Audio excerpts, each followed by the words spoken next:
नमस्कार दोस्तों। तो आई होप आपने हमारे कल के वीडियो को ज़रूर देखा होगा जहां पर हमने basic structure of the Indian constitution और अमेंडमेंट का लेक्चर स्टार्ट किया था। उसका पार्ट 1 ऑलरेडी डाल दिया गया है। अगर आप इस वीडियो को पहले देख रहे हो और आपने पार्ट 1 इस वीडियो का नहीं देखा है तो इसको यहीं पर पॉज कर दीजिए, बिकॉज पीछे की कहानी अगर आपको नहीं पता होगी तो इस वाले लेक्चर में कुछ भी समझ में नहीं आएगा। तो इसके पहले आप वो वाला लेक्चर जा करके देखिए जहाँ पर basic structure of the Indian constitution और अमेंडमेंट को स्टार्ट किया है, बैकग्राउंड पूरा डिस्कस किया गया है उसमें। तो पार्ट 1 के वीडियो को देखने के बाद आप इस पार्ट पे आइए और फिर इसको आगे देख करके कंटिन्यू करिएगा। आज की क्लास, पहली डिस्क्लेमर दे देता हूँ, थोड़ी सी हो सकता है कि लंबी हो जाए, बट इसको आपको इस क्लास में काफ़ी मज़ा आएगा, बिकॉज इसमें ढेर सारे पॉलिटिकल किस्से हैं, ढेर सारे प्रोविजंस हैं कॉन्स्टिट्यूशन के जो कि बहुत डिफिकल्ट नहीं है, समझने में आसानी होगी, और ढेर सारे केसेस हैं। तो इन सबको हम पैरेलली साथ साथ में लेकर के चलेंगे और समझने की कोशिश करेंगे। तो अब थोड़ा सा अगर रिकैप करें कि पिछले वीडियो में हमने क्या क्या किया है, तो पिछले वीडियो में मैं आपको आर्टिकल 13 सब क्लॉज 2 काफ़ी डिटेल में समझा चुका हूं, जहां पर मैंने आपको बताया था कि आर्टिकल 13 सब क्लॉज 2 का मतलब क्या है। सब क्लॉज 2 ये बोलता है कि आप कोई भी ऐसा लॉ नहीं बना सकते जो कि आपके फंडामेंटल राइट्स को वायलेट करे। तो मतलब यहाँ पर गवर्नमेंट की लॉ मेकिंग पावर को इन्होंने यहाँ पर लिमिट कर दिया है, गवर्नमेंट के अमेंडिंग पावर को यहाँ पर इन्होंने लिमिट कर दिया है। और लॉ जो यहाँ पर जिस लॉ की बात हो रही है वो आर्टिकल 13 सब क्लॉज 3 में उस लॉ का डेफिनेशन दिया हुआ है कि लॉ क्या है। तो इन्होंने इसमें बताया है कि एक्ट है, बाई लॉज हैं, जो भी नोटिफिकेशंस हैं, ऑर्डर्स हैं, ये सब लॉ में आते हैं, चाहे वो ऑर्डिनेंस हो गया, ये सब लॉ के हिस्से हैं। अब यहाँ पर एक चीज़ जो पूरी कंटेंशन की चीज़ आई थी, जो पूरा कॉन्ट्रडिक्शन था, वो ये था कि क्या अमेंडमेंट एक्ट भी एक लॉ है। और यही क्वेश्चन जो है वो शंकरी प्रसाद के केस में पूछा गया था। तो शंकरी प्रसाद वर्सेस यूनियन ऑफ इंडिया 1951 के केस को कल मैं लास्ट में डिस्कस कर रहा था। अब इस केस में शंकरी प्रसाद जो व्यक्ति थे, ये कोर्ट पहुँचे और यहाँ पर इन्होंने कोर्ट के अपने दो ग्राउंड्स रखे। पहला ग्राउंड तो इनका यही था कि आर्टिकल 13 सब क्लॉज 2 के तहत ये कोर्ट गए थे और इसमें इन्होंने फर्स्ट अमेंडमेंट एक्ट को चैलेंज कर दिया था। और फर्स्ट अमेंडमेंट एक्ट को चैलेंज करके इन्होंने कहा कि भाई मेरे साथ गलत हो रहा है, हमारी ज़मीनों को कब्जा किया जा रहा है, सीलिंग लगाई जा रही है और उसको उठा करके 9 शेड्यूल में डाल दिया जा रहा है। और 9 शेड्यूल में ना जुडिशियल रिव्यू उसका हो सकता है, ना कुछ हो सकता है, लेकिन मेरा जो राइट टू प्रॉपर्टी है जो कि आर्टिकल 19(1)(f) के अंदर आता है, वो तो इन्फ्रिंज हो ही रहा है। तो 13 सब क्लॉज 2 यहाँ पर अप्लाई करो आप और गवर्नमेंट को रोको ये सब चीज़ें करने से। यही इनका ग्राउंड था। अब यहाँ पर सवाल खड़ा होता है आर्टिकल 368 और 13 सब क्लॉज 2 में। इनका ग्राउंड ये था कि आर्टिकल 13 जो है वो बड़ा है आर्टिकल 368 से, और आर्टिकल 368 जो है वो आर्टिकल 13 पर अप्लाई होगा और आर्टिकल 13 जो है वो आर्टिकल 368 पर अप्लाई होगा। इसका मतलब क्या हुआ कि अगर आर्टिकल 13 जो है वो 368 पर अप्लाई होता है तो इसका मतलब साफ है कि फर्स्ट अमेंडमेंट एक्ट जो है वो अनकॉन्स्टिट्यूशनल है। ये बात उन्होंने शंकरी प्रसाद में इस ग्राउंड को लेकर के ये लोग कोर्ट पहुंचे। जिसके पास भी उस समय प्रॉपर्टी थी, उनके लिए जो आस थी ना पूरी, वो यही थी कि शंकरी प्रसाद में जो उनके फेवर में जजमेंट आ जाए तो उनकी ज़मीनें बच जाएं किसी तरीके से सरकार के अगेंस्ट में। तो ये मामला कोर्ट में पहुंचा और इसीलिए क्योंकि यहाँ पर हम अमेंडमेंट की पावर के बारे में बात करने वाले हैं, 368 के बारे में बात करने वाले हैं, पावर क्या है पार्लियामेंट की लॉज को अमेंड करने के लिए, वो सब चीज़ें देखने वाले हैं। तो इसीलिए आपको पहले 368 को बहुत डिटेल में समझ लेना है। उसके बाद फिर हम वापस से शंकरी प्रसाद के केस पर आएंगे और वहाँ पर मैं आपको बताऊंगा कि शंकरी प्रसाद के केस में गवर्नमेंट ने क्या बोला, गवर्नमेंट का पक्ष क्या था, यहाँ पर जो अपेलेंट थे उनका पक्ष क्या था और कोर्ट का क्या डिसीजन आया। तो सबसे पहले आप यहाँ पर वो समझ लीजिए कि आपको 368 समझना है, यानी कि अमेंडमेंट समझना है। अब जो amendment of the Indian constitution है, सबको ऐसा लगता है कि 368 ही पूरा मतलब सर परिज्ञान जो है वो 368 में ही है, सारे अमेंडमेंट जो हैं वो 368 में ही दिए हुए हैं, बट ऐसा नहीं है। हमारा कॉन्स्टिट्यूशन में 4 तरीके के अमेंडमेंट्स की बात की जाती है। पहला अमेंडमेंट तो है सिंपल मेजॉरिटी का। इसके बारे में आपने सुना भी होगा, सिंपल मेजॉरिटी। सिंपल मेजॉरिटी मतलब सिंपल मेजॉरिटी यानी कि प्रेजेंट एंड वोटिंग जो हाउस होता है उसमें प्रेजेंट एंड वोटिंग, जितने लोग प्रेजेंट हैं और जितने लोग वोट कर रहे हैं उससे एक सीट आपको ज़्यादा चाहिए, यानी कि 50% + 1 की सीट चाहिए, तो ये होता है सिंपल मेजॉरिटी। अगर मैं इसका कैलकुलेशन समझाऊं तो मान लो लोकसभा में 545 सीटें हैं। अब 545 में से 5 लोग जो हैं वो मतलब आप लगा लो कि 45 लोग जो हैं वो प्रेजेंट ही नहीं हैं और 100 लोगों ने वोट ही नहीं किया, तो 545 में से इतना सीट आप माइनस कर लोगे, तो मतलब कि 145 सीट आप माइनस कर दीजिए, बची कितनी, 400 सीट। अब इस 400 का 50% + 1 यानी कि 201 सीट आपको चाहिए, ये होती है सिंपल मेजॉरिटी। अब यहाँ पर सिंपल मेजॉरिटी सबसे ईजिएस्ट काइंड ऑफ मेजॉरिटी होती है और मोस्ट ऑफ दिस को इसीलिए वर्किंग मेजॉरिटी भी कहते हैं, ऑर्डिनरी मेजॉरिटी भी कहते हैं। और ये आर्टिकल 368 में मेंशन नहीं है। ये सिंपल मेजॉरिटी जहाँ जहाँ पर करना होता है वहाँ वहाँ पर ये लिखा हुआ है जैसे फॉर एग्जांपल अगर शेड्यूल 2 में कुछ चेंजेस करने हैं, यानी कि सैलरी एंड अलावेंसेस में कुछ चेंजेस करने हैं ऑफिसर्स की, तो उसके लिए सिंपल मेजॉरिटी लगती है। इसी तरीके की छोटी छोटी चीज़ों पर, फाइनेंशियल बिल्स वगैरह, इन सब चीज़ों पर सिंपल मेजॉरिटी अप्लाई होती है। जो सेकंड टाइप ऑफ मेजॉरिटी हमारे कॉन्स्टिट्यूशन में दी हुई है, दैट इज एब्सोल्यूट मेजॉरिटी। अच्छा, एक चीज़ और ध्यान में रखना कि जो बाइफर्केशन है मेजॉरिटीज़ का, ये simple majority, absolute majority, effective majority, ये सब कहीं दिया नहीं हुआ है। ये कॉन्स्टिट्यूशन में आपको ऐसा बाइफर्केशन नहीं मिलेगा, ना ही ऐसे वर्ड्स मिलेंगे। ये सब इंटरप्रिटेशन के बेसिस पर अलग अलग बाइफर्केशंस की गई हैं डिफरेंट बुक्स में। लक्ष्मीकांत में मिलेगा आपको शायद। लक्ष्मीकांत में वैसे 4 तरीके की मेजॉरिटी नहीं बताई है, उसमें 3 ही बताई है। MP जैन में, DD बसु में, इन सब में आपको ये बाइफर्केशंस मिल जाएंगे। तो दूसरी टाइप ऑफ मेजॉरिटी है यहाँ पर एब्सोल्यूट मेजॉरिटी। एब्सोल्यूट मेजॉरिटी जो है, ये मतलब समझ लो most difficult type of majority होती है। इसमें प्रेजेंट एंड वोटिंग का कोई सीन नहीं होता है। पूरे हाउस का फुल स्ट्रेंथ, और फुल स्ट्रेंथ का आपको 50% चाहिए। यानी कि अगर 545 सीट है यानी कि लोकसभा में, तो मतलब उसका आपको 50% सीट, 50% से एक ज़्यादा अगर चाहिए, तो यहाँ पर आपको 273 सीट्स यहाँ पर गेन करनी होंगी। 273 वोट्स आपको गेन करने होंगे अगर आप एब्सोल्यूट मेजॉरिटी से अपने बिल को पास कराना चाहते हो। और क्या चीज़ें आती हैं एब्सोल्यूट मेजॉरिटी में? एब्सोल्यूट मेजॉरिटी को कहीं यूज़ नहीं किया जाता है, लगभग किसी सब्जेक्ट पर नहीं यूज़ किया जाता है, कहीं यूज़ नहीं किया जाता है। इसका सबसे ज़्यादा जो यूज़ होता है वो कहाँ होता है? गवर्नमेंट फॉर्मेशन में। आप देखो कि अभी रिसेंटली चुनाव हुए, जैसे फॉर एग्जांपल जम्मू कश्मीर का इलेक्शन हुआ, तो जम्मू कश्मीर के इलेक्शन में 90 सीट थी। अब 90 सीट में से कोई भी, किसी को भी अगर सरकार बनानी है तो 45 + 1 यानी कि 46 सीट चाहिए थी। वैसे ही हरियाणा में इलेक्शन हुए, हरियाणा में भी 90 सीटों पर चुनाव हुए, 90 सीट पर इलेक्शन हुए, और 90 में से वही 45 + 1 यानी कि 46 सीट चाहिए थी। तो 46 सीट जिसकी आई उसकी मेजॉरिटी उसकी गवर्नमेंट बनी है। तो जिसको एब्सोल्यूट मेजॉरिटी को सिर्फ गवर्नमेंट के फॉर्मेशन में ही इस्तेमाल किया जाता है, बाकी इसको कहीं पर इस्तेमाल नहीं किया जाता है। मोस्ट डिफिकल्ट टाइप ऑफ ये मेजॉरिटी होती है। अब ये अगर आप, जो मैं लिख रहा हूँ यहाँ पर, इस बोर्ड वर्क की अगर आपको ज़रूरत है तो आप इस बोर्ड वर्क को हमारे टेलीग्राम चैनल से डाउनलोड कर देना। जो पूरा पार्ट 1 और पार्ट 2 दोनों वीडियोस का कंप्लीट बोर्ड वर्क है, उसको मैं PDF के फॉर्म में अपने टेलीग्राम चैनल पर डाल दूंगा। जो इस चैनल का टेलीग्राम चैनल है नीव का हमारा, उसकी लिंक आपको डिस्क्रिप्शन में मिल जाएगी। उस पर से आप इसको डाउनलोड कर सकते हो और PDF की तरह रेफर करने के लिए यूज़ कर सकते हो। बाकी नोट्स तो आपने अगर बनाए होंगे तो वो अच्छा ही है। अब तीसरी काइंड ऑफ मेजॉरिटी आती है, इसको कहते हैं हम इफेक्टिव मेजॉरिटी। अभी इफेक्टिव मेजॉरिटी क्या होता है? इफेक्टिव मेजॉरिटी सिंपली ये होता है कि यहाँ पर जो वेकेंट सीट होती हैं, जैसे आपने कई बार सुना होगा राज्यसभा की कई सारी सीट्स जो हैं वो वेकेंट हो गई। लोकसभा में कई सारी सीट्स हैं जो वेकेंट हैं अभी फिलहाल, जब तक हाउस अभी जब उसमें है, तो वेकेंट सीट को इसमें माइनस कर देते हैं। तो मतलब इसका क्या हुआ कि अगर लोकसभा में 445 सीट्स हैं और इसमें से मान लीजिए कि यहाँ पर हमने 15 सीट्स को वेकेंट कर दिया, तो 15 सीट्स का वैकेंसी हटा करके उसको माइनस कर दिया, तो 530 सीट्स पे मेजॉरिटी आपको चाहिए। तो इसका मतलब क्या हो गया? 530 सीट्स पे मेजॉरिटी चाहिए, तो इसका मतलब हो गया कि 265, 530 50% + 1 यानी कि 265 पर आपको चाहिए। अब इसको कहाँ कहाँ पर इस्तेमाल किया जाता है? ये जो इफेक्टिव मेजॉरिटी है, इसको सबसे इंपॉर्टेंटली आर्टिकल 67 का सब क्लॉज B यानी कि वाइस प्रेसिडेंट के रिमूवल के लिए इस्तेमाल किया जाता है। वाइस प्रेसिडेंट के रिमूवल का अगर प्रोसीजर आप देखोगे तो आपको एक रेजोल्यूशन जो है वो राज्यसभा में पास कराना होगा, इफेक्टिव मेजॉरिटी के साथ राज्यसभा में पास कराना होगा, और उसके बाद लोकसभा में उसको फिर उसके ऊपर अप्रूवल आएगा और बाद में फिर वाइस प्रेसिडेंट को हटा सकते हैं। अगर आपको स्पीकर या डेप्यूटी स्पीकर ऑफ लोकसभा को हटाना है तो उसके लिए भी आर्टिकल 19, आप आर्टिकल 94 देखोगे, आर्टिकल 94 का सब क्लॉज C देखोगे, वहाँ पर प्रोसीजर लिखा हुआ है कि स्पीकर या डेप्यूटी स्पीकर को हटाना है आपके लोकसभा को, तो वहाँ पर भी आपको इफेक्टिव मेजॉरिटी के साथ रेजोल्यूशन पास कराना होगा। तो ये इफेक्टिव मेजॉरिटी इन चीज़ों में इस्तेमाल की जाती है, इसको भी आप ज़रूर से नोट डाउन कर लीजिएगा। अब जो सबसे इंपॉर्टेंट मेजॉरिटी है, जो सबसे इंपॉर्टेंट अमेंडमेंट का प्रोसीजर हमारे कॉन्स्टिट्यूशन में लिखा हुआ है और जो आर्टिकल 368 में लिखा हुआ है, that is about the special majority. अब special majority is very special और most difficult type of majority special majority को इसलिए माना जाता है क्योंकि इसमें आपको 2/3 चाहिए हर जगह पर।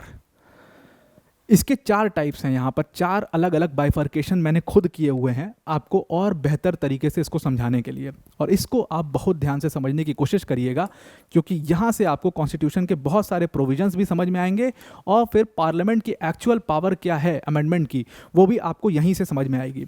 अब जो ये स्पेशल मेजॉरिटी है टाइप 1 वाली, एक चीज़ आप ध्यान रखना कि स्पेशल मेजॉरिटी में एक चीज़ कॉमन आपको हर जगह मिलेगी, वो है 2/3।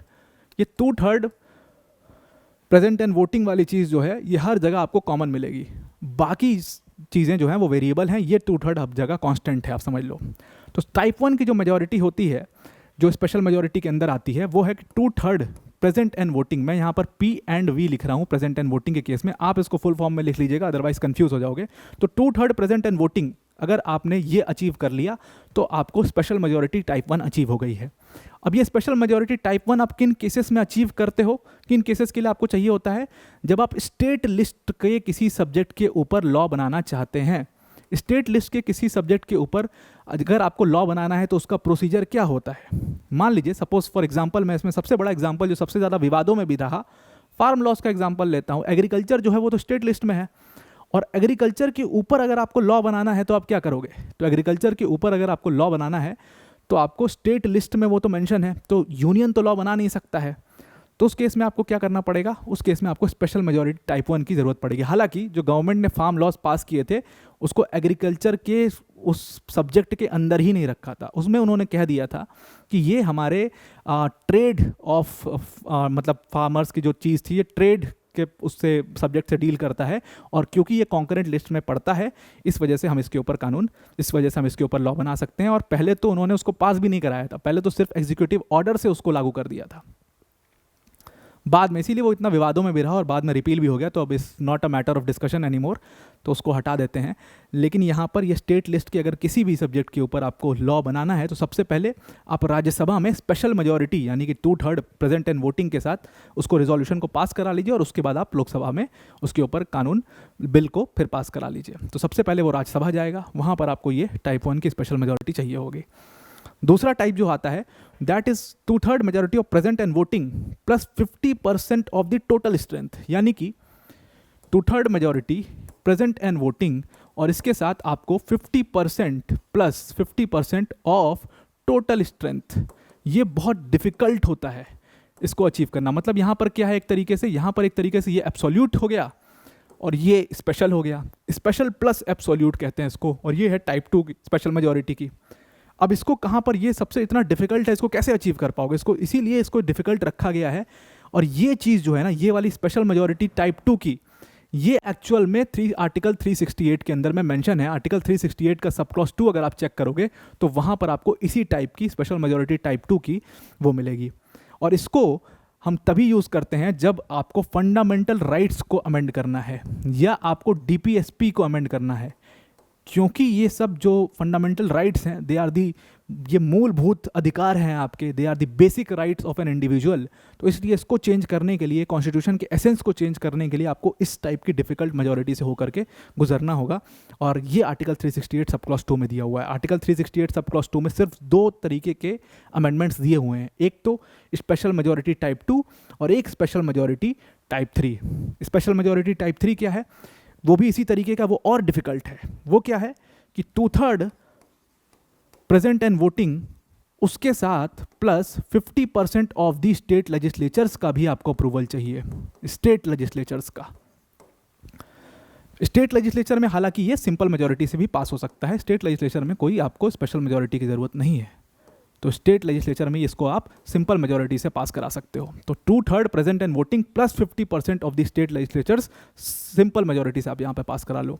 इसको किस चीज़ में यूज़ करते हैं? इसको मान लो अगर प्रेसिडेंट के प्रोसीजर को, प्रेसिडेंट के इलेक्शन के प्रोसीजर को चेंज करना है उस केस में यूज़ कर सकते हैं, या फेडरल स्ट्रक्चर को चेंज करना है इंडिया के, उस केस में यूज़ कर सकते हैं। तो इन सारी चीज़ों में आप इसको, या अमेंडमेंट के पार्लियामेंट की कितनी पावर है कि इसके सब्जेक्ट पर पार्लियामेंट लॉ बना सकता है, उसके पूरे पावर को ही अगर अमेंड करना चाहते हो तब आपको टाइप 3 मेजोरिटी की ज़रूरत पड़ेगी। और ये टाइप 3 मेजोरिटी जो है वो आर्टिकल 368 सब क्लॉज 2 के प्रोवाइजो में लिखा हुआ है। तो आर्टिकल 368 में सिर्फ 2 तरीके की मेजोरिटी यहाँ पर लिखी हुई है, एक बात ध्यान रखिएगा। बाकी जो सिंपल, इफेक्टिव, ये सब मेजोरिटीज़ हैं, ये सब आर्टिकल से ही निकल करके आती हैं, डिफरेंट आर्टिकल से। इसलिए 368 जो आर्टिकल है वो पूरा अमेंडमेंट का प्रोसेस डिस्कस नहीं करता है, वो सिर्फ इन 2 अमेंडमेंट्स का प्रोसेस डिस्कस करता है। और सबसे डिफ़िकल्ट अभी तक की जो मेजोरिटी है वो है टाइप 4 की मेजोरिटी, और ये इम्पॉसिबल ही लगभग होता है इसको अचीव करना। वो है 2/3 of the total strength of the house. इसमें कोई प्रेजेंट एंड वोटिंग का सीन नहीं है, ये टोटल स्ट्रेंथ का मतलब है। और इसको कहाँ पर यूज़ किया जाता है? इसको यूज़ किया जाता है अगर आप प्रेसिडेंट के अगेंस्ट इम्पीचमेंट लाना चाहते हो, तब आपको ये चाहिए होता है। इसीलिए कहा जाता है ना कि प्रेसिडेंट को इलेक्ट करने से ज़्यादा मुश्किल काम है प्रेसिडेंट को हटाना, क्योंकि वहाँ पर आपको टाइप 4 की आपको वहाँ पर मेजॉरिटी चाहिए, which is the total strength of 2/3 of the total strength of the house. तो अब आप समझ गए होंगे कि अमेंडमेंट की शक्ति के लिए, जो अमेंडमेंट और ख़ास तौर से कॉन्स्टिट्यूशनल अमेंडमेंट करने के लिए आपको इन सारी मेजॉरिटीज़ का पता होना चाहिए। और ये मेजॉरिटीज़ एक्चुअल में बताती हैं कि पार्लियामेंट के पास कितनी शक्ति है, और जितनी शक्तिशाली सरकार होगी, जितनी पावरफुल गवर्नमेंट होगी, उतना पावरफुल अमेंडमेंट भी होगा। जैसे प्रधानमंत्री नरेंद्र मोदी की गवर्नमेंट आप 2019 वाली देखिए, 370 क्यों हट पाया? क्योंकि उनके पास जब करके सीट थी। पंडित नेहरू की आप गवर्नमेंट देखिए 1951 वाली, तो उनके पास क्यों उन्होंने इतना स्ट्रॉन्ग स्टेप लिया फर्स्ट अमेंडमेंट का? क्योंकि उनके पास सरकार थी उतनी स्ट्रॉन्ग, वो ले आ सकते थे स्पेशल मेजॉरिटी। आज की जो नरेंद्र मोदी सरकार है, उनके पास कितनी सीटें हैं? लगभग 240, मिला जुला करके 240 हैं शायद, सब मिला करके 240 अपनी बीजेपी की, और बाकी मिला जुला करके शायद 290 के करीब है। अब जो मिला जुला करके उन्होंने किया हुआ है, तो उसमें बाकी पार्टियों का टूटने का भी डर रहता है, तो इतनी मजबूत सरकार नहीं है उनकी। अगर यही सरकार अपने दम पे ही 300 पार होती, जैसे प्रधानमंत्री नेहरू की थी कि वो 300 पार सीट है उनकी पूरी, और वो झूम के मेजॉरिटी है, तो जो चेंज करना चाहे वो चेंज कर सकते हैं। तो यहाँ पर एक कॉमन चीज़ आप देखना कि सरकार जितनी स्ट्रांग होगी, उतना विनम्र सुप्रीम कोर्ट हो जाएगा, उतना विनम्र एग्जीक्यूटिव हो जाएगा। सरकार जितनी वीक होगी, उतना पावरफुल सुप्रीम कोर्ट हो जाएगा। प्रधानमंत्री जितना ज़्यादा स्ट्रांग होगा, उतना ही प्रेसिडेंट जो है वो कमज़ोर होंगे, उतना ही वो अधीन रहेंगे, और जितना कमज़ोर प्रधानमंत्री होंगे, उतना ही ज़्यादा स्ट्रांग प्रेसिडेंट हो जाएंगे, वो अपनी पावर्स का इस्तेमाल करेंगे। ये चीज़ आप अपने अपने हिसाब से हर राज्य में इस्तेमाल करके देख लेना, हर जगह आपको ये सेम चीज़, कॉमन चीज़ यहाँ पर मिलेगी। अब यहाँ पर हम वापस से आते हैं अपने मुद्दे पर, यानी कि शंकरी प्रसाद वर्सेस यूनियन ऑफ इंडिया के केस पर, जो कि हम डिस्कस कर रहे थे कल। अब इस शंकरी प्रसाद वर्सेस यूनियन ऑफ इंडिया के केस को मैंने आपको बहुत डिटेल में ऑलरेडी समझाया हुआ है। अब इसमें कर क्या रहे हैं, इस केस में हुआ क्या है? इस केस में आर्टिकल 13 है और आर्टिकल 368 है, उसमें आपस में लड़ाई है। और ये कह रहे हैं, कंटेंशन ये है, इनका कहना है कि आर्टिकल 13 जो है वो बड़ा आर्टिकल है आर्टिकल 368 से, एंड हेंस आर्टिकल 13 जो है वो 368 के ऊपर अप्लाई होगा। और अगर आर्टिकल 13 368 के ऊपर अप्लाई होता है, तो इसका मतलब क्या है कि फर्स्ट अमेंडमेंट जो है वो अनकॉन्स्टिट्यूशनल है। ये कंटेंशन है, मतलब कि यहाँ पर दो गोले हैं, और कंटेंशन ये है, मतलब जो अपीलेंट शंकरी प्रसाद कोर्ट गए हैं, उनका कहना ये है कि जो छोटा वाला गोला है ना, ये है आर्टिकल 368, और जो ये बड़ा वाला गोला है ये है आर्टिकल 13, यानी कि लॉ ये है, और लॉ के अंदर बहुत सारे अलग अलग गोले हैं, और उनमें से एक गोला आर्टिकल 368 है, यानी कि अमेंडमेंट भी लॉ के अंतर्गत आता है। गवर्नमेंट का स्टैंड क्या है? गवर्नमेंट कह रही है भाई आर्टिकल 13 जो है ना वो बिल्कुल डिफरेंट है, और वो कोई बड़ा नहीं है आर्टिकल 368 से, वो अलग आर्टिकल है, और 368 अपने का अलग आर्टिकल है। ये दोनों अलग अलग आर्टिकल्स हैं, they are not equal, not greater, not smaller, not equal also. तो ये दोनों अपनी अलग दुनिया है। ना आप 13 को इस पर अप्लाई कर सकते हो, ना 368 को इस पर अप्लाई कर सकते हो, ये गवर्नमेंट का कहना है। मतलब गवर्नमेंट सिंपल सेंस में, अगर आप डायग्राम के सेंस में समझो, तो गवर्नमेंट कह रही है 13 अगर ये वाला है तो 368 ये वाला है, और ये दोनों जो हैं वो इक्वल नहीं है, ये दोनों एक दूसरे पर अप्लाई ही नहीं हो सकते। तो इसलिए फर्स्ट अमेंडमेंट एक्ट जो है, जिसको आप शंकरी प्रसाद से चैलेंज कर रहे हो, ये फर्स्ट अमेंडमेंट एक्ट कॉन्स्टिट्यूशनल है। अब आते हैं कोर्ट की रूलिंग पर। कोर्ट इसमें क्या कह रहा है वो ज़्यादा ज़रूरी है। तो कोर्ट, पतंजलि शास्त्री साहब उस समय चीफ जस्टिस थे, 5 जजेस की बेंच थी। कोर्ट ने इसमें डिसीजन गवर्नमेंट के पक्ष में दिया, और कोर्ट ने कहा कि ये आर्टिकल 13 है, ये आर्टिकल 368 है, एंड हेंस 13 जो है वो 368 पर अप्लाई नहीं होगा। और 368 जो है, इसको आप ऊपर लिख लीजिए कि ये एक सुपीरियर लॉ है, ये ऑर्डिनरी लॉ नहीं है जिसको हम आर्टिकल 13 सब क्लॉज 3 में हम डिफाइन कर रहे हैं, ये एक सुपीरियर लॉ है। कोर्ट ने ये डिसीजन दे दिया, और यहाँ से एक प्रचलन शुरू हो गया कि यहाँ पर जनता की जीत हुई और ज़मींदारों की हार हो गई। और उसके बाद लगभग जो सरकार चली, 51 में जितनी समस्या आनी थी वो आ चुकी थी नेहरू जी के लिए। उसके बाद फर्स्ट अमेंडमेंट ला करके उन्होंने ये प्रूफ कर दिया कि अब सरकार आराम से चलेगी, कोई टेंशन नहीं है, जिसको जो करना है करे, और जो अमेंडमेंट हम लाना चाहेंगे वो अमेंडमेंट हम ले करके आएंगे, जिसको रोकना है दम लगा करके रोक लो। और आराम से 62 तक वो अपनी सरकार चलाते रहे। 62 क्या 64 तक वो अपनी सरकार चलाते रहे। 62 में एक उनके लिए जो माइनर सेटबैक था, वो बड़ा सेटबैक था, वो चाइना का वॉर था उनके लिए बहुत बड़ा सेटबैक, जहाँ पर उन्होंने थोड़ा सा मिसजज कर लिया चाइना को और अच्छे रिलेशंस बनाने के चक्कर में वॉर, हमको पता है कि हमारी उसमें उस वॉर में 62 के वॉर में चाइना ने उसमें बैकस्टैब कर दिया हमें और हमारी उसमें हार हो गई। तो वो उनके लिए, नेहरू जी के लिए बहुत बड़ा सदमा था उनके लिए। और कहते हैं उसी सदमे के बाद वो थोड़ा सा पॉलिटिक्स से कटने भी लग गए, तबीयत भी उनकी काफ़ी ख़राब होने लग गई, उम्र भी हो चुकी थी, ये सारी चीज़ें थी 64 तक। लेकिन अंदर खाने जो प्रॉब्लम आ रही थी ना, जो कोर्ट से और ये कोर्ट बैटल्स जो चल रहे थे गवर्नमेंट के, इसमें कोई प्रॉब्लम नहीं है, आराम से उन्होंने सरकार चलाई 64 तक। और अपनी डेथ के पहले, प्रधानमंत्री नेहरू जी की डेथ के पहले उन्होंने एक और बहुत इंपॉर्टेंट काम किया, उन्होंने 17th अमेंडमेंट एक्ट लेकर के आए, उसका काम शुरू कर दिया था, पास नहीं हुआ था, काम शुरू कर दिया था। और उसमें उन्होंने क्या किया था, 2 स्टेट्स को और टारगेट किया। एक स्टेट था राजस्थान, और ये सबसे इंपॉर्टेंट स्टेट था क्योंकि राजस्थान में तो उस समय सबसे ज़्यादा राजघराने थे, इनके पास बहुत ज़मीनें थीं। और दूसरा स्टेट था पंजाब, यहाँ पर भी बहुत राजघराने थे, इनके पास भी बहुत ज़मीनें थीं। तो राजस्थान और पंजाब के भी जो लैंड रिफॉर्म एक्ट थे, इनको भी उन्होंने उठा करके सीधा 9 शेड्यूल में ऐड कर दिया और कहा कि भाई अब ये भी, इस पर भी जुडिशियल रिव्यू नहीं हो सकता है।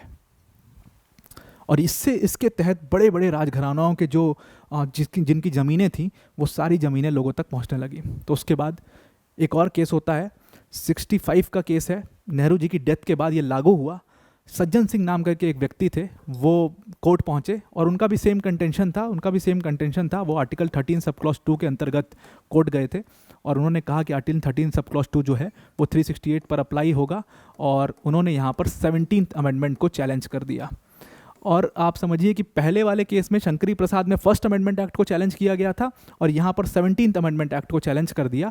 और उसके बाद कोर्ट ने इस केस में भी शंकरी प्रसाद के जो रीजनिंग थी उसी को अप्लाई किया और कहा कि 17th अमेंडमेंट एक्ट जो है वो कॉन्स्टिट्यूशनल है, वो सही है, कोई गलत नहीं किया है, सही किया उन्होंने। और जो गवर्नमेंट है वो अपनी जगह पर बिल्कुल ठीक बात कर रही है। तो शंकरी प्रसाद और सज्जन सिंह में लगभग कोर्ट का जो मूड है वो गवर्नमेंट के पक्ष में ही है। और यहाँ पर आप देख रहे हो कि बहुत आराम से सारी चीज़ें चल रही हैं। लेकिन अब ये दौर अगर आप देखोगे 65 का, तो यहाँ पर एक और इम्पॉर्टेंट घटना हुई थी 64 के बाद। पॉलिटिक्स में क्या चल रहा है उसको आपको समझना बहुत ज़रूरी है। 64 के बाद पॉलिटिक्स में क्या चल रहा है कि लाल बहादुर शास्त्री जी वहाँ पर प्रधानमंत्री बन गए देश के, और लाल बहादुर शास्त्री जी का बहुत एवरेज टर्म रहा था। लेकिन क्योंकि एक वॉर हो जाता है और वॉर के बाद लाल बहादुर शास्त्री जी उस वॉर में पाकिस्तान को मतलब बिल्कुल रौंद देते हैं, एक तरीके से कहा जाए तो रौंद देते हैं, और इसीलिए उस वॉर के बाद उनकी जो पॉपुलैरिटी थी वो बहुत ज़्यादा बढ़ गई थी और कांग्रेस की भी पॉपुलैरिटी बहुत ज़्यादा उस वॉर के बाद बढ़ गई थी। हालांकि उनका टर्म जो था वो बहुत एवरेज था, कुछ ऐसा बहुत बड़ा स्टेप, कोई बहुत बोल्ड स्टेप उन्होंने इसमें नहीं लिया था। अब एक चीज़ जो मैं आपको बता चुका हूँ पहले भी कि अगर गवर्नमेंट वीक है तो सुप्रीम कोर्ट स्ट्रांग होगा, अगर गवर्नमेंट स्ट्रांग है तो सुप्रीम कोर्ट अपने आप विनम्र हो जाएगा। ये बात आप हमेशा ध्यान रखिएगा, ये आपको आगे की पॉलिटिक्स में समझ में आएगा। लेकिन इसके बाद क्या होता है कि आपको पता है कि यहाँ पर जो कांग्रेस का बुरा वक्त है 65 के बाद, वो बुरा वक्त शुरू होता है चलना। और क्योंकि यहाँ पर 17th अमेंडमेंट में एक पंजाब के लैंड रिफॉर्म एक्ट को गवर्नमेंट ने उठा करके 9 शेड्यूल में डाल दिया था, तो एक बात ध्यान रखिएगा कि पंजाब में बहुत बड़े बड़े ज़मींदार और बहुत बड़े मतलब ये सारे व्यक्ति थे जिनके पास काफ़ी ज़मीनें थीं। तो उसी के बाद एक बहुत इंपॉर्टेंट केस हुआ, जिस इंपॉर्टेंट केस को हम आगे तक रेफर करेंगे, वो केस हुआ IC Golaknath versus state of Punjab 1967 का केस हुआ। अब ये केस क्या था, आईसी गोलकनाथ और हेनरी गोलकनाथ ये 2 भाई थे, और ये दोनों भाई जो थे इनके पास लगभग 500 एकड़ की ज़मीनें हुआ करती थी उस समय पर। और ये 500 एकड़ की ज़मीन जो थी, इस पर सीलिंग लगा दिया था गवर्नमेंट ने, और गवर्नमेंट ने कहा कि भाई सिर्फ 30 एकड़ की ज़मीन तुम अपने पास रख सकते हो, बाकी सब सरकार को जाएगी। मैक्सिमम 30 एकड़ आप अपने पास रख सकते हैं, बाकी सारी ज़मीन जो है वो सरकार की हो जाएगी और आप कुछ नहीं कर सकते हैं इसमें। और इसी कानून को उठा करके 17th अमेंडमेंट से उन्होंने डाल दिया था किसमें, 9 शेड्यूल में। अब इसके बाद क्या होता है कि आईसी गोलकनाथ जो है वो कोर्ट पहुंचते हैं, लेकिन आईसी गोलकनाथ तो पैसे वाले व्यक्ति थे, बड़ा वकील लेके पहुंचे थे वो कोर्ट, तो उन्होंने कोर्ट पहुंच करके वही सेम कंटेंशंस अपने रखे। लेकिन आप ध्यान रखिए कि ये वक्त कौन सा चल रहा है, ये वक्त चल रहा है 1967 का, और ये वक्त में कांग्रेस जो है वो बहुत वीक हो गई है। अब इसको मैं आपको आगे समझाऊंगा, इस जजमेंट के बाद समझाऊंगा। तो यहाँ पर उनकी भी सेम कंटेंशन थे, ऐसा नहीं कि वो कुछ अलग कंटेंशन लेकर के गए हैं, उनका भी सेम है कि आर्टिकल 13 जो है it is greater than 368 and contention is कि ये छोटा गोला जो है ये 368 है और ये जो बड़ा गोला है ये 13 है, यानी कि 368 जो है वो 13 के अंतर्गत आता है लॉ की मीनिंग में, और इसीलिए 13 जो है वो 368 के ऊपर अप्लाई होगा। और 17th अमेंडमेंट जो है ये अनकॉन्स्टिट्यूशनल है, उनका भी सेम यही कंटेंशन था कि 17th अमेंडमेंट अनकॉन्स्टिट्यूशनल है। अब क्योंकि ये मुद्दा बार बार कोर्ट के सामने आ रहा था, लेकिन इस समय तक क्योंकि सरकार वीक है, कोर्ट जो है वो काफ़ी स्ट्रांग हो चुका है और कोर्ट का मोड भी बदल चुका है। तो ये 11 जजेस की बेंच बैठी थी ये इस केस में, और ये सबसे बड़ी अभी तक की बेंच बैठी हुई थी उस टाइम पर। 11 जजेस की बेंच और कहीं कभी नहीं बैठी, इसके अलावा अभी तक कहीं नहीं बैठी थी। तो 11 जजेस की बेंच यहाँ पर बैठी IC Golaknath versus state of Punjab के केस में, और इन 11 जजेस की बेंच ने यहाँ पर गवर्नमेंट के अगेंस्ट में डिसीजन दे दिया, और यहाँ पर आईसी गोलकनाथ की सारी ज़मीनें बच गई। कैसे बच गई? गवर्नमेंट ने ये जो डायग्राम है इसको सही ठहराया, क्योंकि मैं इस डायग्राम को बहुत बार ऑलरेडी आपको समझा चुका हूँ, इसलिए मैं इसको दोबारा नहीं समझा रहा हूँ। ये आप समझ जाओ कि 368 जो है वो 13 के अंतर्गत आ रहा है, और 13 जो है वो 368 पर लागू होगा। इसका मतलब क्या है कि जब 13 सब क्लॉज 2 368 पर लागू होगा, इसका मतलब ये है कि जो लॉ किसी के फंडामेंटल राइट्स को वायलेट करेगा वो लॉ वैलिड नहीं होगा, वो लॉ अनकॉन्स्टिट्यूशनल हो जाएगा। एंड हेंस 17th भी अनकॉन्स्टिट्यूशनल है और फर्स्ट अमेंडमेंट भी अनकॉन्स्टिट्यूशनल है। ये कह दिया आईसी गोलकनाथ में। अब इससे तो हाहाकार मच गया देश में, मतलब कि जिसकी अभी तक जितने मामले होते थे ना उसको रेट्रोस्पेक्टिवली अप्लाई होते थे। रेट्रोस्पेक्टिव का मतलब क्या है कि जब से वो एक्ट आया है तब से वो अप्लाई होंगे। ऐसा नहीं है कि जब से जजमेंट आ रही है तब से अप्लाई होंगे, वो पीछे के समय से जब से वो एक्ट आया तब से वो मामले अप्लाई होंगे। इसका मतलब ये है कि जिसकी ज़मीनें पूरे देश में ली गई थी अभी तक, वो तो सबको वापस देने होंगी। तो अब कहा गया कि गवर्नमेंट ने कहा भाई ये कैसे हो पाएगा, ये तो ह्यूमनली पॉसिबल नहीं है, उस पर क्या क्या हमने बना दिया है, कैसे वापस करेंगे सबको। तो इसमें गवर्नमेंट ने एक नई डॉक्ट्रिन निकाली, और पहली बार देश में ये हुआ कि डॉक्ट्रिन ऑफ प्रोस्पेक्टिव रूलिंग आया पहली बार देश में। इसको आप ज़रूर से नोट कर लीजिए, बहुत इंपॉर्टेंट है। इसको कहते हैं डॉक्ट्रिन ऑफ प्रोस्पेक्टिव रूलिंग। इसका मतलब क्या है? डॉक्ट्रिन ऑफ प्रोस्पेक्टिव रूलिंग का मतलब साफ है कि जिस डेट से जजमेंट आएगी उसके बाद से ये अप्लाई होगा। ऐसा नहीं कि पीछे से जा करके हम ले करके आएंगे ज़मीनें, ऐसा बिल्कुल नहीं है। इसको कहते हैं डॉक्ट्रिन ऑफ प्रोस्पेक्टिव रूलिंग। इसको आप नोट कर लीजिए। ये आईसी गोरखनाथ के केस में कोर्ट ने एक और इम्पॉर्टेंट काम किया था। लेकिन यहाँ पर अब आप समझिए, हम आते हैं पॉलिटिकल पार्ट पर इस पूरे। अब ये तो लीगल सारा मैंने आपको केस वेस बता दिया आईसी गोरखनाथ का। अब इसके पॉलिटिकल पार्ट पर आओगे आप, तो पॉलिटिकल पार्ट पर क्या क्या हुआ है इसमें। 65 में क्या हुआ था, 64 में नेहरू जी के बाद क्या हुआ था कि दो बड़े नेता थे, दो क्या एक बड़े नेता थे उस समय पर, लगभग एक बड़े नेता थे, जिनका नाम था मोरारजी देसाई। गद्दावर नेता, अपने टाइम के डिप्टी कलेक्टर, उसके बाद बॉम्बे के सीएम। बॉम्बे मतलब आज का बॉम्बे नहीं, मतलब उस टाइम का बॉम्बे यानी कि महाराष्ट्र और गुजरात को पूरा मिला दो तो बॉम्बे। उस टाइम पर बॉम्बे के सीएम, बहुत गद्दावर व्यक्ति, डिप्टी कलेक्टर, पढ़े लिखे, और एकदम अपना जो हक है उसको छीन के लेने वाले व्यक्ति। मतलब जो हक है वो मांग के लेते थे कि भाई ये मेरा इस पर अधिकार है, मैं लूँगा ही। और दूसरे बड़े नेता जो थे, जो कि उनके कद के तो नहीं थे लेकिन बड़े नेता थे, उनका नाम था के कामराज। के कामराज जो है वो तमिलनाडु के सीएम रह चुके थे, 9 साल सर्व किया था उन्होंने वहाँ पर। तो तमिलनाडु के सीएम, बड़े व्यक्ति वो भी, लेकिन not as big as Morarji Desai. तो इन दोनों में आपस में थोड़ा सा कॉन्फ्लिक्ट था, मोरारजी देसाई और के कामराज में। जैसे कि किसी भी पार्टी के दो बड़े नेताओं में कॉन्फ्लिक्ट होता है, वैसे ही कॉन्फ्लिक्ट था उन दोनों में भी। तो नेहरू जी के बाद बनना चाह रहे थे मोरारजी देसाई पीएम, लेकिन यहाँ पर के कामराज उस समय पर अध्यक्ष थे, पार्टी के प्रेसिडेंट थे। उन्होंने यहाँ पर रिक्वेस्ट किया पार्टी से कि भाई इसमें लाल बहादुर शास्त्री क्योंकि सीनियर मोस्ट व्यक्ति हैं और काफ़ी लंबे समय से कांग्रेस में काम कर रहे हैं, तो इनको पीएम बनना चाहिए। तो मोरारजी देसाई ने उस चीज़ की इज्जत रखी कि नहीं, सीनियर व्यक्ति हैं और ठीक है, उनको पीएम बनना चाहिए। वो पीछे हट गए 65 में, और लाल बहादुर शास्त्री पीएम बन गए। अब इसके बाद क्या होता है कि लाल बहादुर शास्त्री की सस्पिशन में डेथ हो जाती है। आपको पता है कई सारी कंट्रोवर्शियल थ्योरीज चलती हैं उसके ऊपर। कई लोग कहते हैं केजीबी ने मरवा दिया, कई लोग कुछ कहते हैं। क्या है उसके ऊपर सच्चाई आज तक पता नहीं चली कि कैसे उनकी डेथ हुई थी। कुछ लोग कहते हैं नेचुरली डेथ हुई थी, कैसे उनकी डेथ हुई थी इसके ऊपर कुछ बहुत ज़्यादा इन्फॉर्मेशन नहीं है। एक मूवी भी आई थी ताशकंद फाइल्स, शायद उसमें लिखा हुआ है, शायद उसमें दिखाया है और उसमें बताया गया कि कंट्रोवर्शियल तरीके से उनकी डेथ हुई थी। खैर ये कॉन्स्पिरेसी थ्योरी साइड रखते हैं। तो लाल बहादुर शास्त्री के बाद फिर से ये डिबेट शुरू हुआ कि अब पीएम कौन बनेगा। तो अब तो मोरारजी देसाई बिल्कुल मूड में थे कि पीएम मैं ही बनूंगा, और है कौन पार्टी में। कई लोगों ने कहा कि के कामराज खुद लग रहा है पीएम बनने के लिए तैयार हो गए हैं, लेकिन के कामराज को पता था कि पीएम बनना इतना आसान नहीं है। और वो क्योंकि साउथ उस समय ना कांग्रेस में थोड़ा सा टिल्ट था नॉर्थ इंडियंस की तरफ, वहीं से कांग्रेस में एक नॉर्थ इंडियन साउथ इंडियंस का रिफ्ट शुरू हुआ था। वो मानते थे कि क्योंकि मैं साउथ इंडिया से आता हूँ, इस वजह से शायद कांग्रेस जो है वो मुझे, जो अगर इंटरनल पार्टी की वोटिंग होगी तो उसमें मुझे शायद चूज़ ना करे। उनको ये बात बहुत अच्छे से समझ में थी, लेकिन वो मोरारजी देसाई को नहीं बनने देना चाहते थे पीएम, क्योंकि उनको कंट्रोल करना बहुत मुश्किल हो जाता और वो पार्टी लाइन के बाहर जा करके काम करते, ये बात उनको पूरी तरीके से पता थी।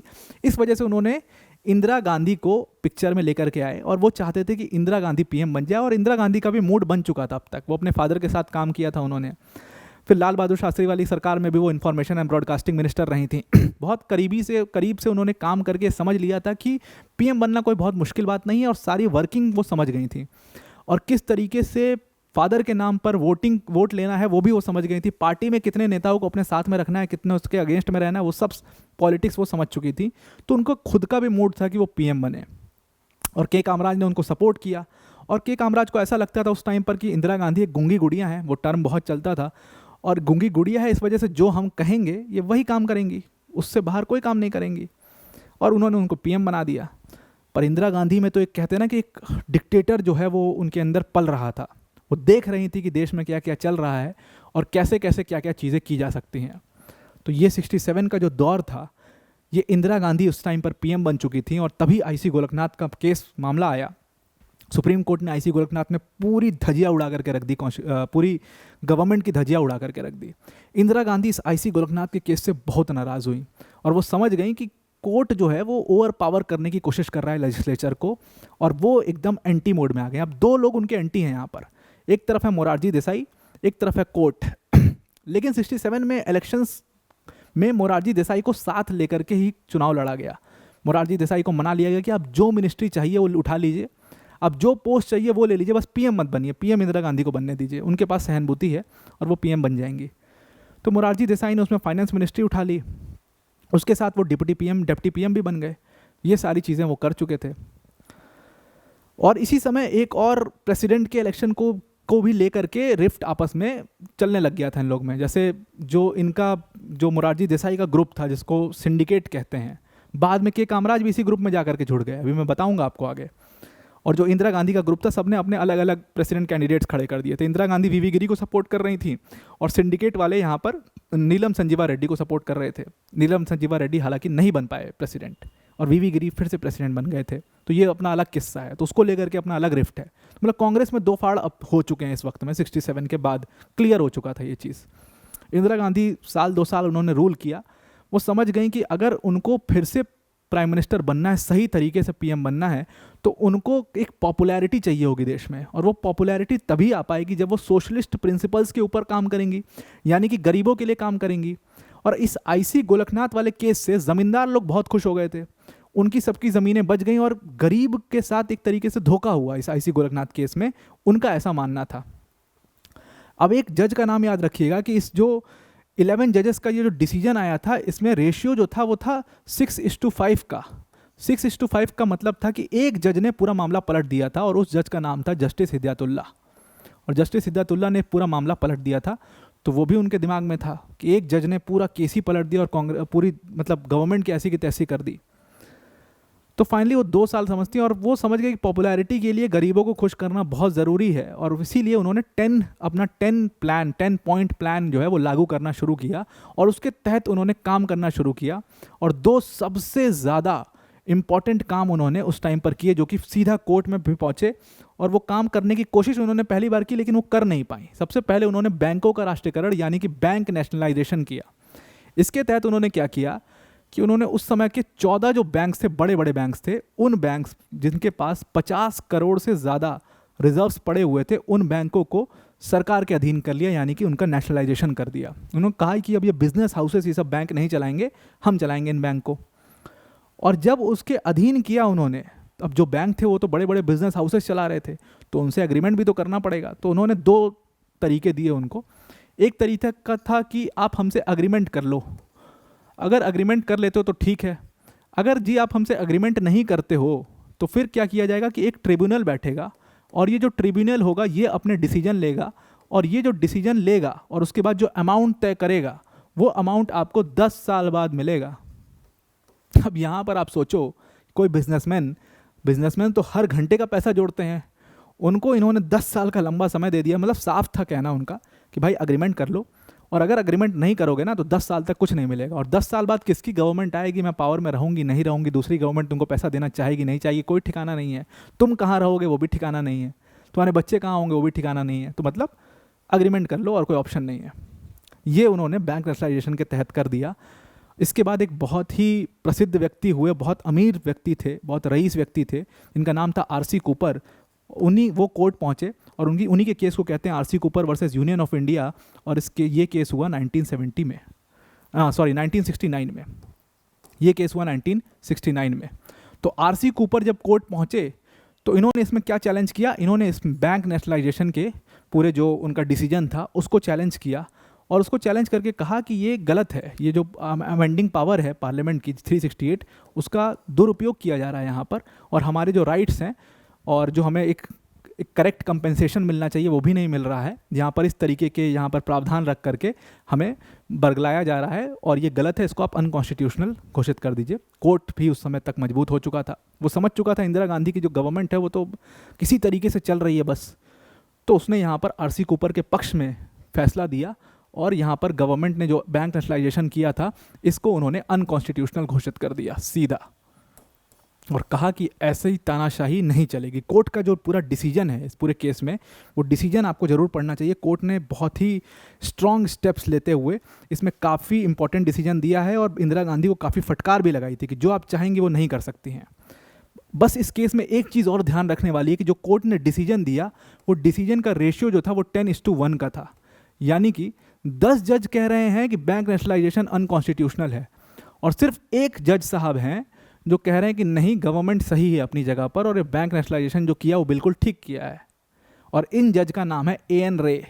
अब इनका नाम आप ध्यान में रखिएगा, मैं आपको बताऊंगा आगे इनके नाम पे क्या पॉलिटिक्स हुई थी। ये एएन रे थे। सिर्फ एक जज उस टाइम पर ऐसे थे जो यहाँ पर कह रहे हैं गवर्नमेंट सही है, और जाहिर सी बात है गवर्नमेंट खुश भी होगी इन जज से कि भाई ये तो हमारे पक्ष में बोल रहे हैं। तो बैंक नेशनलाइजेशन एक धक्का लगा इंदिरा गांधी को। दूसरा धक्का लगा 1970 में, ये 69 में किया था और 70 में फिर उन्होंने कोशिश की प्रिवी पर्स हटाने की। प्रिवी पर्स का मतलब क्या होता है इसको आप समझ लीजिए, आपने काफ़ी नाम सुना होगा इसका। 3 आर्टिकल्स थे हमारे कॉन्स्टिट्यूशन में। 3 आर्टिकल्स कौन कौन से थे? एक तो था आर्टिकल 291, दूसरा है आर्टिकल 366 सब क्लॉज 22। अब ये 366 सब क्लॉज 22 क्या कहता था? अब आपको पता है कि जब हमारा देश आज़ाद हुआ तो बहुत सारी उस समय पर प्रिंसली स्टेट्स थे और हमने इन सारे प्रिंसली स्टेट्स को इंटीग्रेट करके एक यूनियन ऑफ इंडिया बनाया। तो जो इन प्रिंसली स्टेट्स को इंटीग्रेट किया गया, जो ये यूनियन ऑफ इंडिया बना, उसमें इनको प्रॉमिस किया गया कि आप पूरी तरीके से शामिल हो जाइए और उसके बाद आपको एक पेंशन दी जाएगी जिससे आप अपना लेविश लाइफ जो आप जी रहे हैं वो जीजिए आराम से, आप अपना खर्चा वर्चा चलाइए, उससे आपको कुछ करने की ज़रूरत नहीं, बस आप शामिल हो जाइए पूरी तरीके से। तो इसके लिए जो ये प्रॉमिस किया गया था 2 आर्टिकल्स इंसर्ट किए गए थे। एक तो आर्टिकल 291 था और एक 366 सब क्लॉज 22 था। इसमें रूलर्स की डेफिनेशन दी गई पूरी कि रूलर्स कौन हैं, वो प्रिंसली स्टेट्स कौन हैं जिनको पेंशन दी जाएगी, और उसमें पूरा लिस्ट थी, नाम था सबका, किनको दी जाएगी, रूलर्स की डेफिनेशन क्या होगी। और आर्टिकल 291 में क्या था? आर्टिकल 291 में यहाँ पर बताया था कि इनको पेंशन दिया जाएगा, और ये जो पेंशन दिया जाएगा एक तो ये टैक्स फ्री होगा और दूसरी चीज़ क्या होगी कि ये कंसोलिडेटेड फंड ऑफ इंडिया पर चार्ज एक्सपेंस होगा। चार्ज एक्सपेंस का मतलब आप बहुत बड़ी चीज़ होती है। इसका मतलब अगर आप समझ रहे होगे, चार्ज एक्सपेंस का मतलब ये होता है जिससे कि कंसोलिडेटेड फंड ऑफ इंडिया का भी जो चार्ज एक्सपेंस होता है, इसका मतलब कि बजट जब बन रहा होगा तो बजट में इस एक्सपेंस का डिस्कशन नहीं होगा। जैसे कि कंट्रोलर एंड ऑडिटर जनरल की जो सैलरी होती है वो चार्ज एक्सपेंस होती है, चीफ जस्टिस ऑफ इंडिया की जो सैलरी है वो चार्ज एक्सपेंस है कंसोलिडेटेड फंड ऑफ इंडिया पे। इसका ताकि वो लोग जो हैं वो इंडिपेंडेंट रहें पूरी तरीके से, उनके ऊपर पार्लियामेंट का कोई प्रेशर ना रहे कि पैसा या मॉनेटरी लॉस करा देंगे। तो इस वजह से उनको इंडिपेंडेंट रखने के लिए उनके फंड्स को, उनके एक्सपेंसेस को भी इंडिपेंडेंट रखा गया है। तो उसी तरीके से प्रिवी पर्स जो था, जो राजाओं को मिल रहा था, वो भी इंडिपेंडेंट रखा गया था पूरी तरीके से, कि मतलब इस पर आप कुछ कर ही नहीं सकते। तो प्रिवी पर्स को एबॉलिश करने के लिए इंदिरा गांधी ने कोशिश करी उस समय पर। 1970 में लोकसभा में बिल लेके आई, पास हो गया। राज्यसभा में पहली बार ऐसा हुआ कि कोई बिल लोकसभा में पास है और राज्यसभा में हो गया तो वो बिल पास ही नहीं हो पाया, फेल हो गई वो राज्यसभा में जा करके। और अब उनको इतना धक्का लग चुका था 70 में आके, परेशान हो गए वो कि मतलब कैसे चलाऊं यार मैं गवर्नमेंट। एक तरफ 69 में कोर्ट मेरे पीछे पड़ गया है। और आरसी कूपर में एक चीज़ और ध्यान रखिएगा कि आरसी कूपर वाले केस में जो लॉयर हैं वो पिक्चर में आ चुके हैं और उनका नाम है नानी पालकीवाला। और नानी पालकीवाला वो व्यक्ति हैं जो कि इंदिरा गांधी को जुडिशली जितना किसी व्यक्ति ने उनकी नाक में दम किया होगा वो नानी पालकीवाला से ज़्यादा नहीं किया होगा। बिगेस्ट जूरिस्ट ऑफ इंडिया आज तक के मैं मानता हूँ जो, वो नानी पालकीवाला थे। किसी भी केस में आप उठा लो, आरसी कूपर का केस उठाओ, केशवानंद भारती का केस उठाओ, मिनर्वा मिल्स का केस उठाओ, बमन राव केस उठाओ, कोई भी केस उठा लो, आपको हर जगह पर, प्रिवी पर्स वाला केस उठा लो, हर जगह पर आरसी कूपर मतलब ये नानी पालकीवाला मिल जाएंगे। हर जगह पर जो मेन लॉयर हैं वो नानी पालकीवाला ही हैं और हर जगह पर इंदिरा गांधी की खिलाफत उन्होंने की है। तो इंदिरा गांधी परेशान हुए कि ना मैं बैंक नेशनलाइजेशन कर पाई, ना मैं प्रीवी पर्स कर पाई, और वो पूरी तरीके से मायूस हो गए। उन्होंने कहा ऐसी सरकार चलाने का मतलब ही नहीं है यार। और इस टाइम पर क्या हुआ था 69 में ही कि जो सिंडिकेट के नेता थे वो उनसे अलग हो गए थे, तो उनको अपनी सरकार बचाने के लिए डीएमके से समर्थन भी लेना पड़ा था। करुणानिधि उस समय डीएमके के बहुत बड़े लीडर होते थे, उन्होंने समर्थन देकर के उनकी सरकार बचाई थी। बाकी लोग अलग हो गए थे उनके पार्टी से, सिंडिकेट वाले सारे नेता तो वैसे भी कमज़ोर फील कर रहे थे। उन्होंने कहा ऐसे सरकार चलाने का कोई मतलब ही नहीं है, तो उन्होंने रिक्वेस्ट किया। और ऊपर से इंटरनेशनल रिलेशंस के पॉइंट ऑफ व्यू से आप थोड़ा देखोगे तो इस टाइम ये टाइम ऐसा था जब कोल्ड वॉर चल रहा है, तो यूएस का बहुत दबाव इंडिया पर उस समय पड़ रहा था, अमेरिका का बहुत दबाव था इंडिया पर। अमेरिका ने कम हमारे नाक में दम किया, बहुत नाक में दम किया है। फाइनली फिर उन्होंने रिक्वेस्ट किया, अपना सजेशन दिया और फिर चुनाव जल्दी करवा लिए। 72 में इलेक्शन होने थे, लेकिन उन्होंने, इंदिरा गांधी जी ने 71 में ही इलेक्शंस करवा लिए। इलेक्शंस हुए देश में और इंदिरा गांधी ने नारा दिया गरीबी हटाओ, और उन्होंने ये चीज़ दिखाई जनता को, बहुत बढ़िया मैसेज पास किया था उन्होंने दिखाया कि देखो यार, मैं तो चाहती थी कि बैंक जो है वो आम आदमी का बैंक बने, वो इंडस्ट्रियलिस्ट या पूंजीपतियों का बैंक ना बने, वो सब तक सबके बैंक खाते होने चाहिए। मैंने कोशिश की, 14 बैंकों का राष्ट्रीयकरण भी किया, नेशनलाइजेशन किया, लेकिन देखो मैं असफल हो गई, कोर्ट ने मेरे अगेंस्ट डिसीजन दे दिया। तो ये सारे जजेस जो हैं इनका एक नेक्सस है इंडस्ट्रियलिस्ट के साथ, ऐसा उन्होंने पोर्ट्रे किया। तो गरीबी बचाने की मैंने कोशिश करी, लेकिन यहाँ पर देखो कि किस तरीके से ये लोग मेरे खिलाफ काम कर रहे हैं। तो ये एग्जाम्पल दिया, प्रिवी पर्स का एग्जाम्पल दिया, कहा कि देखो इतनी बड़ा अमाउंट हम राजघरानाओं को देते हैं और इन राजघरानाओं से लड़ने की मैंने कोशिश करी, तो देखो पूरा देश के जो जितने राजघराने सब मेरे खिलाफ काम करने लग गए हैं। तो उन्होंने गरीबी हटाओ का नारा दिया और जिस सारे जो पूंजीपति, सारे जो कैपिटलिस्ट हैं, इनके खिलाफ इलेक्शन लड़ी, और वो इलेक्शन का पूरा मुद्दा ही यही था। उसी साल, जिस साल ये इलेक्शन हुए 1971 में, लगभग सारे जो राजघराने थे उस टाइम के, सब इंदिरा गांधी के खिलाफ अपने अपने सीट से चुनाव लड़ते हैं। मोस्ट ऑफ दी जो राजघराने थे सब अपनी सीट हार गए, सब। एक राजघराना माधर ऑफ सिंधिया और उनकी माता जी, वो जीती थी अपनी अपनी सीट, 2 सीट वो जीते थे।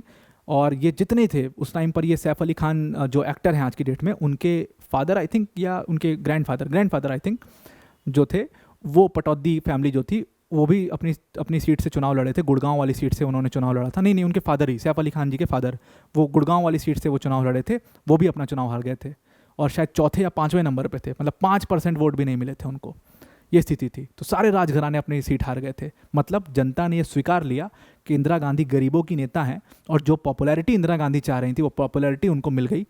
और जनता ने ये एक्सेप्ट किया कि भाई इंदिरा गांधी ही हमारी लीडर हैं और जो वो कहेंगी वही सही होगा, और ये सारे राजघराने जाएं अपने तेल लेने। इलेक्शन जीतते ही उन्होंने सबसे पहली चीज़ की कि उन्होंने एक मैत्री अग्रीमेंट साइन किया यूएसएसआर के साथ में, कि भाई चाइना को और यूएस को संभाल लो, बाकी हमको अपने देश की पॉलिटिक्स देखने दो, बाकी हमको देख लेने दो। पाकिस्तान उस समय परेशान कर रहा है, बांग्लादेश का पूरा इशू चल रहा है, प्रोटेस्ट शुरू हो चुके हैं बांग्लादेश में इस दौर पर।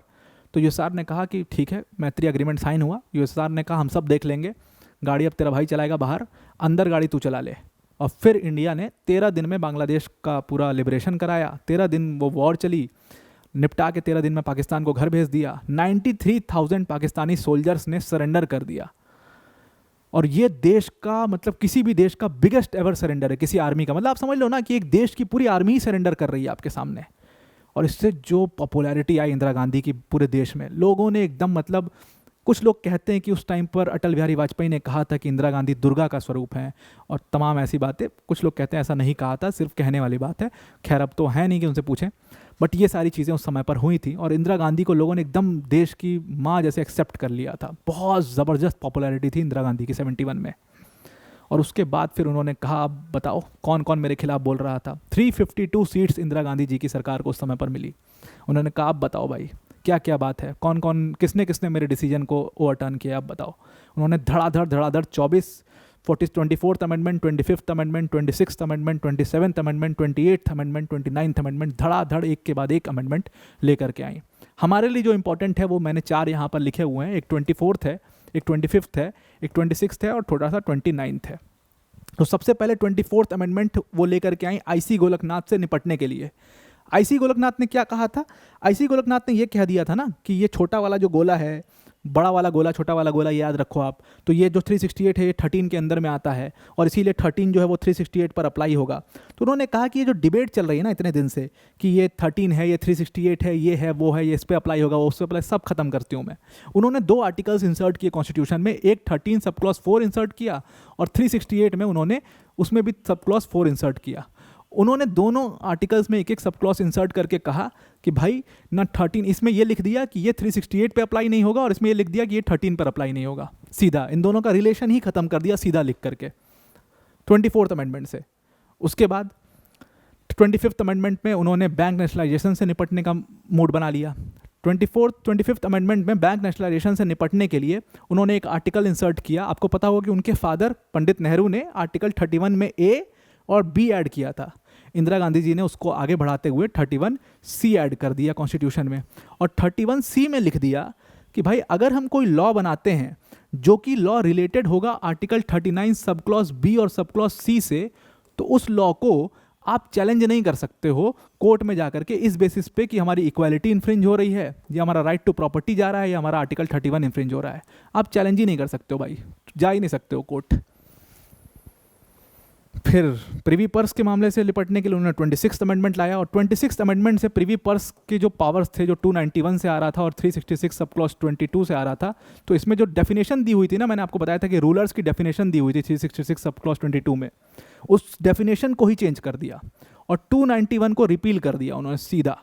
हटाओ ये सब बवाल, रहेगा ना रहेगा बांस ना बजेगी बांसुरी, सीधा रिपील कर दिया, 291 ही हटा दिया। सारे राजघराने एक दिन में सड़क पे आ गए उस समय पर। और आज की डेट में आप जितने बड़े बड़े ये सब हेरिटेज होटल्स देखते हो, आपको बहुत सारे राजस्थान वगैरह में हेरिटेज होटल्स मिलेंगे, तो वो हेरिटेज होटल्स एक्चुअल में राजघरानों ने अपने खर्चे चलाने के लिए किया, क्योंकि प्रिवी पर्स बंद हो गया, कुछ ऐसा बिजनेस था नहीं उनके पास, तो अब उनको मजबूरन हेरिटेज होटल्स बनवाने पड़े। बिहार के कई सारे राजघराने बर्बाद हो गए, उत्तर प्रदेश के बड़े बड़े राजघराने बर्बाद हो गए, चुनाव लड़ना पड़ा उनको, आगे चल करके चुनाव जीतना पड़ा और फिर उसके बाद तमाम ठेकेदारी करनी पड़ी, कितने राजा महाराजा लोग को ठेकेदारी करनी पड़ी, उसके बाद ये स्थिति हो गई। तो मतलब सड़क पर आ गए सारे राजघराने उस समय 26th अमेंडमेंट के डिसीजन के बाद। और उसके बाद एक छोटा अमेंडमेंट है 29th अमेंडमेंट। इस 29th अमेंडमेंट से इंदिरा गांधी जी ने केरला लैंड रिफॉर्म्स एक्ट जो आया था, उस केरला लैंड रिफॉर्म्स एक्ट को 9 शेड्यूल में डाल दिया। तो ये कोई बहुत बोल्ड स्टेप नहीं था, जो कि नेहरू जी कर रहे थे पहले भी, वही इंदिरा गांधी ने जी ने यहाँ पर किया। नेहरू जी ने 17th अमेंडमेंट में, मैंने बताया था आपको, राजस्थान और पंजाब के लैंड रिफॉर्म्स एक्ट को 9 शेड्यूल में डाला था। इन्होंने 29th अमेंडमेंट से कोलकाता ये केरला लैंड रिफॉर्म्स एक्ट को 9 शेड्यूल में डाल दिया। और इसी के बाद केरला का एक मठ हुआ करता था, जैसे आप गोरखपुर में आप देखते हो ना कि जो यूपी के सीएम हैं वो कौन है, वो महंत योगी आदित्यनाथ हैं। महंत योगी आदित्यनाथ क्यों कहा जाता है? क्योंकि वो महंत हैं कहाँ के? गोरखपुर मठ के। गोरखपुर में गोरखनाथ गोरक्षपीठ मठ है एक, और वो गोरक्षपीठ मठ के वो उत्तराधिकारी हैं, यानी कि वो महंत हैं उसके, तो उनको इसीलिए कहा जाता है महंत योगी आदित्यनाथ। तो इसी तरीके से केरला में एक मठ था और उसी मठ की अपनी कई ज़मीनें थीं, और उस ज़मीन को इस केरला लैंड रिफॉर्म्स एक्ट से उसको मैनेज करने का जो शक्ति थी वो महंत के पास थी। उस शक्ति को छीना जा रहा था, महंत की शक्ति को, और उस पर सीलिंग लगा करके उस मठ की कई सारी ज़मीन जो है वो सरकार अपने अधीन भी ले रही थी। इस वजह से जो उस समय पर महंत थे उस मठ के, केरला के उस मठ के, उनका नाम था केशवानंद भारती जी, स्वामी केशवानंद भारती जी महाराज। वो कोर्ट पहुंचे और इसी मामले को Keshavananda Bharati versus state of Kerala 1973 का केस कहा जाता है। और ये पूरे देश का आज तक का सबसे बड़ा बेंच, इसमें 13 जजेस की बेंच बैठी हुई थी, और आज तक का सबसे बड़ा केस इसमें कहा जाता है, और आज तक का सबसे लैंडमार्क केस इसको कहा जाता है इसी वजह से। अब आई होप आपको पूरा बैकग्राउंड केसेस का सब कुछ समझ में आ चुका होगा। यहाँ तक कोई भी कन्फ्यूजन कहीं पर भी नहीं होगी। अब इस केस में क्या करेंगे वो सिंपल है इनका कंटेंशन, कि जो 25th अमेंडमेंट है सबको लपेट लिया इन्होंने। 25th अमेंडमेंट, 24th अमेंडमेंट, उसके साथ में 29th अमेंडमेंट, तीनों अमेंडमेंट को इन्होंने इसमें लपेट लिया। नानी पालकीवाला उस समय पर इनके लॉयर थे और तीनों अमेंडमेंट को लपेट के उन्होंने कंटेस्ट किया कि ये अनकॉन्स्टिट्यूशनल है। पहली चीज़ इसमें जो दूसरा कंटेंशन था वो था पार्लियामेंट की अमेंडिंग पावर के ऊपर, दैट इज आर्टिकल 368। और ये कंटेंशन एक्चुअल में नानी पालकीवाला का मेजर कंटेंशन था कि पार्लियामेंट जो है वो आर्टिकल 368 का इस्तेमाल करके क्या वो सब कुछ अमेंड कर सकता है? वो तो पूरे कॉन्स्टिट्यूशन को ही अमेंड कर दे, वो तो नया कॉन्स्टिट्यूशन लिख देगा। अगर इंदिरा गांधी जी जैसे 2-4 प्रधानमंत्री और आगे चल करके आ गए तो वो तो अपना नया कॉन्स्टिट्यूशन लिख देंगे।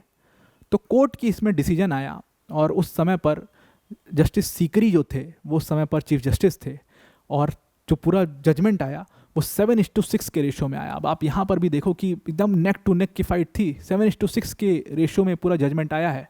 और इसमें जो जस्टिस खन्ना थे उन्होंने जजमेंट को इधर से इधर टर्न कर दिया।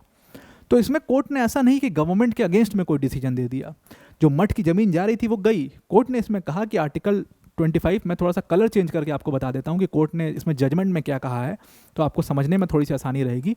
कोर्ट ने इसमें कहा कि 25th अमेंडमेंट, 24th अमेंडमेंट और 29th अमेंडमेंट ये बिल्कुल अपनी जगह पर सही हैं, दे आर करेक्ट, और ये अनकॉन्स्टिट्यूशनल नहीं है बल्कि ये कॉन्स्टिट्यूशनल है।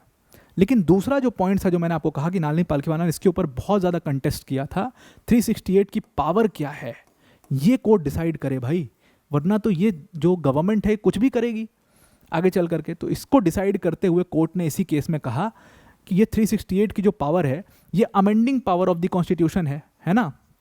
लेकिन ये अमेंडिंग पावर जो है ये बिल्कुल भी जो कॉन्स्टिट्यूएंट पावर है, यानी कि जो making power of the constituent है, उसके बराबर नहीं है, उसके बराबर नहीं है, बल्कि कॉन्स्टिट्यूएंट पावर बड़ा है अमेंडिंग पावर से। कॉन्स्टिट्यूएंट पावर यानी कि कॉन्स्टिट्यूशन मेकिंग पावर जो कि कॉन्स्टिट्यूएंट असेंबली के पास था, और constituent assembly is not equal to the parliament, is not equal to the parliament. इस Kesavananda Bharati versus state of Kerala के केस में कहा गया था ये पहली बार, और कहा कि आप अपना कानून नहीं लिख सकते हो। और इसी रीजनिंग के बेस पर basic structure of the Indian constitution का पूरा बेस आया है। Basic structure of the constitution, मैं यहाँ पर शॉर्ट फॉर्म में उसको BSC लिख रहा हूँ। बेसिक स्ट्रक्चर का जो आइडिया लिया कोर्ट ने इस केस में, वो आइडिया लिया गया कहाँ से? तो पहले पाकिस्तान में एक क्रिश्चियन जज थे जो ओनली फर्स्ट क्रिश्चियन जज of the first Christian chief justice of the Pakistan was that Christian जज। मैं उनका नाम थोड़ा सा मेरे दिमाग से उतर रहा है। उन्होंने बेसिक स्ट्रक्चर की बात करी थी। उन्होंने कहा कि अगर कॉन्स्टिट्यूशन के एसेंस को बचाना है तो आपको बेसिक स्ट्रक्चर जो है वो इंटैक्ट होना चाहिए। सेम बात इसी तरीके की US में भी कही गई थी कि बेसिक स्ट्रक्चर कुछ फंडामेंटल स्पिरिट होता है कॉन्स्टिट्यूशन का, उसको बचाना बहुत ज़रूरी है। तो वहाँ से इंस्पायर होकर के हमारे जजेस ने भी यहाँ पर basic structure of the Indian constitution का प्रिंसिपल लेकर के आए, और उन्होंने कहा कि जो स्पिरिट है कॉन्स्टिट्यूशन की आप उसको चेंज नहीं कर सकते, उसको आपको इंटैक्ट ही रखना होगा। तो इसमें पूछा गया गवर्नमेंट द्वारा कि भाई क्या है basic structure of the Indian constitution, इसमें क्या क्या चीज़ें आएंगी बता दो आप हमें। तो कोर्ट ने कहा कि ये हम अभी नहीं बताएंगे, ये हमारी मर्जी, केस बाय केस हम इसमें बताएंगे कि क्या चीज़ बेसिक स्ट्रक्चर है और क्या चीज़ बेसिक स्ट्रक्चर नहीं है। पहली चीज़ जो कोर्ट ने इसी केस में कह दिया कि पहली चीज़ जो आप मान के चलो बेसिक स्ट्रक्चर है, दैट इज जुडिशियल रिव्यू, जो कि आप 9 शेड्यूल से लिमिट करने की कोशिश कर रहे हो, वो नहीं किया जा सकता। जुडिशियल रिव्यू कोर्ट का अपना पूरा मतलब कोर्ट जो है हर मामले को जो कोर्ट में आ रहा है उसके ऊपर डिसीजन दे सकता है, उसके ऊपर केस सुन सकता है, वो कोर्ट का पावर है, आप उसको लिमिट नहीं कर सकते हैं। Judiciary is independent of the legislature and you can not interfere in our matter. तो जुडिशियल रिव्यू को एक तो उसमें डाल दिया। उसके बाद एक बहुत फेमस केस हुआ SR बोम्मई का, और SR बोम्मई में फिर इसमें सेकुलरिज्म को डाला गया, फिर जैसे इसमें डेमोक्रेसी को डाल दिया गया कि डेमोक्रेसी भी हमारे कॉन्स्टिट्यूशन का अभिन्न अंग है, उसको नहीं हटा सकते। अब बहुत लोगों को ऐसा लगता है कि basic structure of the constitution में ही फंडामेंटल राइट्स भी आ जाते हैं, पर ऐसा बिल्कुल नहीं है। Fundamental rights basic structure of the constitution में नहीं आते हैं, एंड हेंस अगर किसी को फंडामेंटल राइट अमेंड करना होगा तो वो जो मैंने आपको स्पेशल मेजॉरिटी टाइप 2 दिखाई है, वो स्पेशल मेजॉरिटी टाइप 2 से फंडामेंटल राइट्स को अमेंड कर सकता है। तो आई होप आपको ये पूरा जो लेक्चर है वो समझ में आ चुका होगा। यहीं पर हमारे वीडियो का सेकंड पार्ट खत्म होता है। बेसिक स्ट्रक्चर डॉक्ट्रीन को हमने यहाँ पर सक्सेसफुली कंप्लीट कर लिया है। कैसे वो निकल के आया, क्या पूरा केस था, बैकग्राउंड उसका क्या था, A to Z cover to cover पूरा बेसिक स्ट्रक्चर और अमेंडमेंट ऑफ द कॉन्स्टिट्यूशन यानी कि power of the parliament to amend, वो भी हमने पूरी अच्छी तरीके से डिस्कस कर लिया है। आई होप आपको अच्छा लगा होगा ये वीडियो। इस पर कमेंट करके हमें ज़रूर बताइएगा कि नेक्स्ट आप किस टॉपिक पर डिस्कशन चाहते हो। आज के लिए इतना ही। Thank you and have a nice day.